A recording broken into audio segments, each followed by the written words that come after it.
Hello, everybody, and after long awaited, we are finally recording in the new studio with a fly magical girl with research done by Ace. Right before we go to work, that was a lot of waffles. How's it going? I'm getting pretty full from them thick waffles. Me too. Do you want to explain, the idea what made you want to do a body horror monster magical girl, or? I think it came from when I was just really getting into the first bit of researching, and I remembered this one anime called Puni Puni Poemi, where the magical transformation trinket that they have is basically a dead fish, and I thought I want to work something off of that. I mean, this is obviously very far from dead fish, I must say. I mean, what got, we've been talking about for a while about, how to make a lot of different things weird. So obviously, at some point we're going to poke at magical girls, because some people, they're already a very weird subgenre. What made you choose that it had to be a monster person or a fly of some kind? I mean, I know you were thinking werewolf for a while. We went through the whole idea of what if it was a werewolf mixed fly mixed magical girl, and we all agreed too much. Too much. I just like the grotesque animation. No, not animation. Transformation of it all, and just pushing that kind of body horror into a really cutesy magical girl. I just thought it would be funny. No, I mean, that's valid. I mean, I think a lot of horror ideas can stem from, hey, that's pretty funny.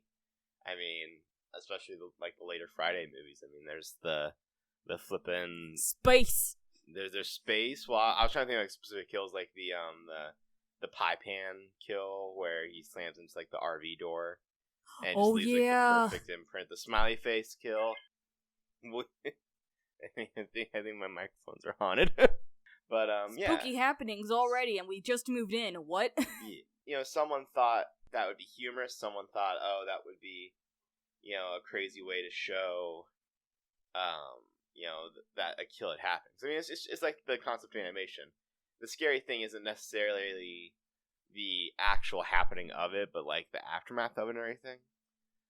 But to get back onto Magical Girl track, so one of the big obvious connectors between magical girls and monster movies is that transformation scene. Do you have anything else that you want to share on the concept of the transformation, how it connects to monster movie transformations? Or that's not even just a magical girl trope. There's Power Rangers. They have their suit up scenes, mechas, combination scenes. No one does anything while those happen. What's up with this tradition? So should we go back to the late 1960s to find out? This is your thing. You do what you gotta do.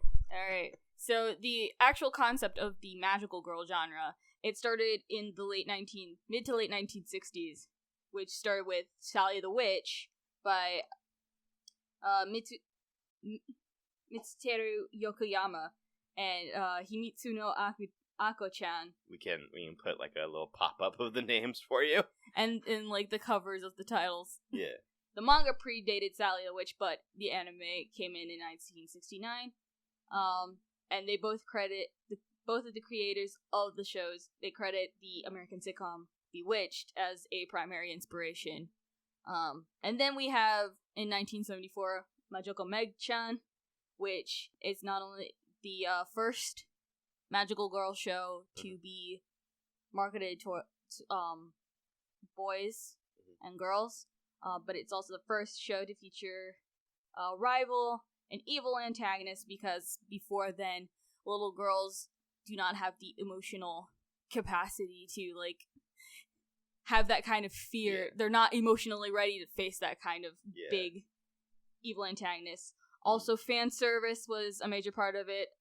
And then you had these shows that would touch on these very serious social issues like domestic abuse, drug abuse, even death, all that. I think this is also an interesting time to point out, and this isn't something I did a whole lot of research on, but it's something I've noticed and I've talked to some other film and art historians on. The classic Japan and America specifically kind of trading these tropes back and forth. It has a lot of Hollywood and Japanese cinema. There's the most famous example, I think, is the Seven Samurai movie by Akira Kurosawa. Amazing director. That's one of my, like, if I can bring one person back from the dead to talk to, it'd probably be him. He was amazing, but like I said, he made the Seven Samurai, which went to become an anime. It became comic books. It was a great concept of, the 7 heroes being brought together to save a village from bandits. And America very quickly was like, that's a great idea. And I don't remember the director, but they made, I believe, and they called it the Magnificent Seven, which was basically the same concept, but turned into cowboy movies. Yep. And a lot of samurai movies go back and forth doing cowboy movies, and then Japan will sometimes forget that they did it, and then be like, oh, let's make our own Magnificent Seven. It's like, you already did. But it's just a matter of, like, what you see first. It's like when I hear a cover of a song in a metal album, like, that's a great metal song. And someone's like, Johnny Cash did it first. So it's really interesting that Magical Girls actually, it's something that we credit as a very Japanese idea, got inspired from an American thing, and now Americans are very into it again. Oh yeah, especially with the magical girl warrior subgenre, which takes, like, the magical girl concept and then mix it with superheroes in the Western, and you have, like, the Power Ranger, like, Super Sentai. Yeah. So the first instance of it is actually from Go Nagai's Cutie Honey, which is basically from the 1970s, which is the first instance of that, but it didn't become popularized until 1992 with Naoko Takeuchi's Sailor Moon. Okay. And so was that the first... So that was the first time that the magical girl thing kind of got back to America, like, in the big cultural zeitgeist since the whole conception of it? Yeah, it really made that popular boom. Which, again, is just such crazy to think about the fact that, like I said, you basically said that America kind of... as far as our research goes, I'm sure someone could find something earlier or something crazy, but America theoretically started the magical girl zeitgeist, forgot about it, and then not until, like, the 90s did it circle back into our big... Well, technically, thing. Bewitched is a magical girlfriend, which is not to be confused with magical girl. The magical girlfriend is basically the girlfriend who has magical powers, and the boyfriend or girlfriend, in another sense, does not. Okay. So... Okay.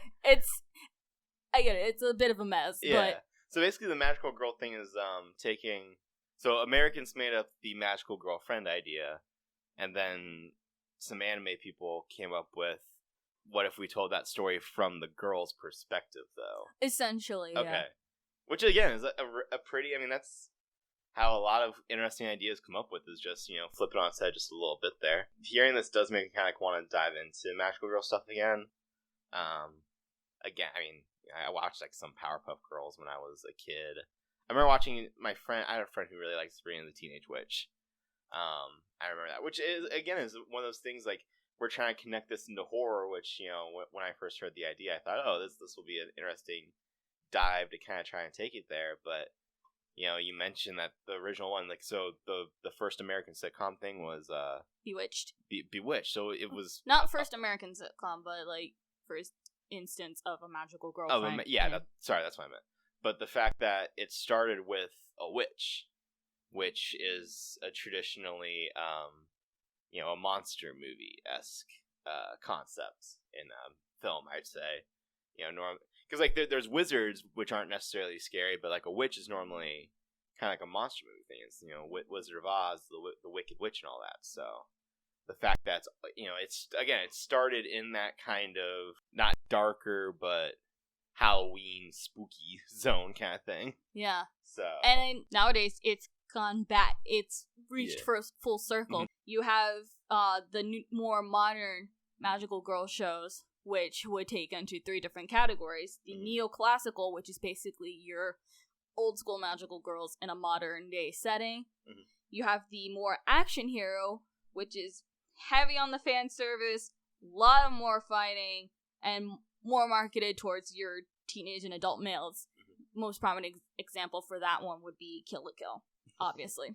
Which, yeah, like that, I don't even consider, like, haven't watched it myself. I tried watching a couple episodes because I saw like a few GIFs online.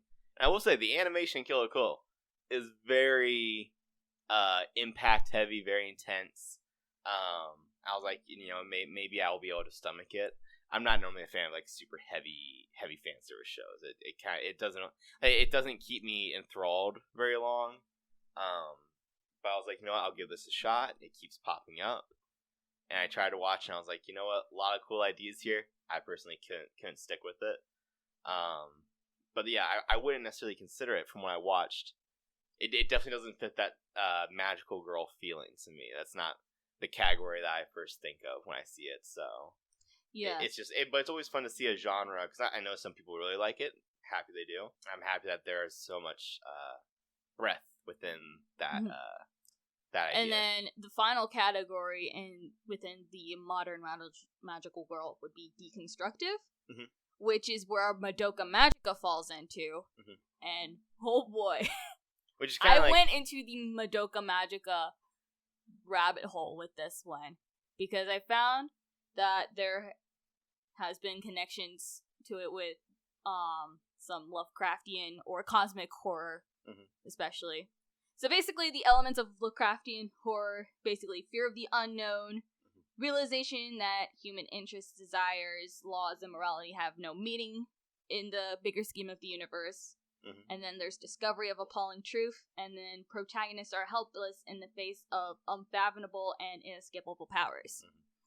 Which is definitely all things that you could very easily turn that into a dark fantasy novel, just with those concepts. And yeah, I mean, this is all about deconstructing what is now a very known idea of magical girl. But again, like if you start thinking about it, I mean, it's just like anything else. You start thinking about Power Rangers too deeply, you're like, why is there a giant face?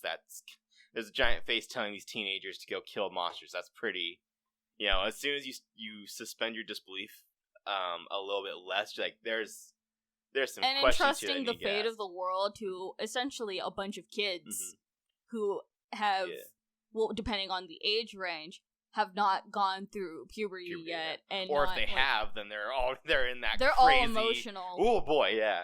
Yeah. And on top of that, it's just because Madoka Magica has a lot of like Wish lore in it, right? Definitely a lot of Wish lore, which is entrusted to a bunch of 14-year-old girls. Yeah. Who has no concept of what is considered to be a selfless or a selfish wish. Which is a very common, powerful idea in a lot of folklore overall. Genies, leprechauns. I'm sure Japan has many wish granters that famously say, "Oh, you want $1 million? Well, here's $1 million in your stomach," or some. Yes, that is crap. the kind of hubris that these girls go through in Madoka Magica. And it's a very classically horror idea. Looks like we're getting to the time limit here, so I would like to hear everyone's thoughts on the magical girl genre. Draw your own monster magical girl. And tag us on Instagram. If that can be a new trend, is just werewolf magic girl, grotesque Cthulhu magic girl. I want to see Cthulhu in a little skirt. Anyone that does that will have my love forever. We'll be posting a studio. I want to make some kind of studio video here soon. Not necessarily because we have an amazing studio, but because I like sharing that kind of idea of what makes a creative space. We'll have a hit cam update coming up soon. We have a couple other short ideas coming up. We have a Drawfee fan video. We have some classic slasher videos coming out. We're not coming out, but we have ideas for them. We have a stick. I kind of want to get back into stick figure fights. So yeah, till then, stay weird and don't make too many wishes. Bye. Bye.